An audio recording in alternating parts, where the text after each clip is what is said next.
ষষ্ঠ বিবাহ বার্ষিকীতে স্বামীকে সারপ্রাইজ দিব বলে ডাক্তার কাছ থেকে এসেই রুমটাকে খুব সুন্দর করে সাজালাম, সাথে বিরিয়ানিও রান্না করলাম। বিয়ের 1 বছর পর থেকে আমার স্বামী আর শাশুড়ি চাইছিল আমি যেন তাড়াতাড়ি বাচ্চা নিয়ে নিই। যদিও আমার তাড়াতাড়ি বাচ্চা নেওয়ার কোনো পরিকল্পনাই ছিল না, তবে তাদের ইচ্ছার দাম দিতে যে এক পর্যায়ে আমি রাজি হয়েই গেলাম। তবে 1 মাস 2 মাস এভাবে ট্রাই করতে করতে যখন দেখি বাচ্চা কনসিভ হচ্ছে না, তখন ডাক্তার দেখানো শুরু করলাম। আশেপাশে যত পরিচিত ডাক্তার আছে সব ডাক্তারই দেখিয়ে কিছু কিছু মানুষ তো বলল যে কবিরাজ দেখাতে, তবে কবিরাজ দেখানো যেহেতু শিরক, তাই আর কবিরাজ দেখাতে আমি রাজি হইনি। তবে এর মধ্যে আমার শাশুড়ি চাইছিল আমার স্বামী যেন আবারও দ্বিতীয়বার বিয়ে করে।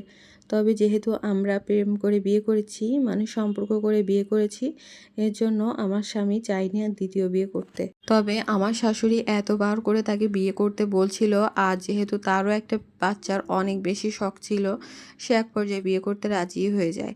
একদিন তো রাতে খাওয়ার পরে আমার পাশে এসে সে বলছে যে তোমার কোনোই সমস্যা হবে না, তুমি এই বাড়িতে থাকবা, তোমার সকল চাহিদাই আমি পূর্ণ করব, শুধুমাত্র একটা জিনিসেরই পরিবর্তন হবে যে এই বাড়ির নতুন এক সদস্য যুক্ত হবে। তার এই কথা শুনে আমার বুকের ভিতরটা কেঁপে উঠল। আর আমার স্বামীকে আমি নানাভাবে বোঝানোর চেষ্টা করলাম আর বললাম, আল্লাহ চাইলে নিশ্চয় একদিন আমাদের আল্লাহ তাআলা সন্তান দান করবেন। তুমি একটু ধৈর্য ধারণ করো, আল্লাহর উপর ভরসা রাখো। তাদেরকে খুশি করার জন্য নামাজের পাটিতে বসে আল্লাহর কাছে খুব করে সন্তান চাইতাম। ষষ্ঠ বিবাহ বার্ষিকীতে আমি ডাক্তার কাছ থেকে যখন রিপোর্টটা নিয়ে আসলাম আর বাসায় এসে অনেক কিছুরই আয়োজন করলাম, রুমটাকেও কাঁচা ফুল দিয়ে খুব সুন্দর করে সাজালাম, সাথে তার পছন্দের বিরিয়ানিও রান্না করলাম আর তার জন্য অপেক্ষা করতেছিলাম। হঠাৎ করে কলিং বেল বেজে উঠল। দরজা খুলতেই দেখি আমার স্বামী মাথা নিচু করে দাঁড়িয়ে আছে আর পিছনে ঘোমটা দিয়ে কোনো একটা মেয়ে দাঁড়িয়ে আছে, পাশে আমার শাশুড়ি।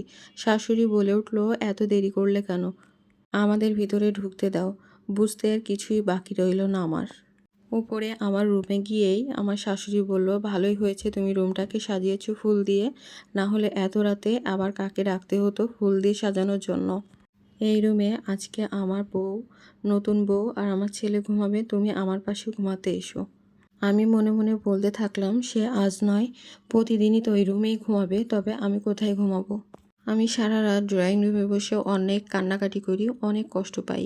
ভোর রাতে যখন আমার স্বামীর অষ্টমে যাওয়ার শব্দ শুনি, তখনই আমি তার রুমে গিয়ে আমার প্রয়োজনীয় কিছু জিনিসপত্র নিয়ে নিচে চলে আসি আর তার জন্য একটা চিঠি লিখে যাই যে তুমি যার জন্য বিয়ে করেছো, যে একটা বাচ্চার জন্য বিয়ে করেছো, এই 2 মাস হলো আমি বাচ্চা কনসিভ করেছি।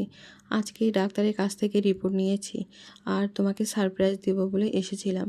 এই বলে চিঠিটা লিখে আমি চলে আসি।